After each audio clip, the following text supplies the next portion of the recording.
Hey there, welcome back to our channel. In today's video, we'll be providing you with a full guide on how to send a photo in a community group on WhatsApp.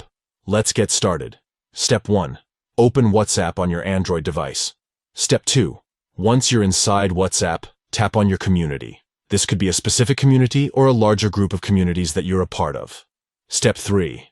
Within your community, select a group where you want to send the photo. Tap on the group's name to enter. Step 4. Look for the attachment icon within the group. It is usually represented by a paperclip symbol. Tap on it to proceed. Step 5. Now, find the gallery icon, typically represented by a stack of photos. Give it a tap to access the photo sending feature. Step 6. Select the photo or photos that you want to send. You can browse through your device's gallery to locate the desired photo. Tap on it to select. Step 7. Finally, when you're ready to send the photo, simply tap on the play button. And there you have it. You've successfully sent a photo in a community group on WhatsApp.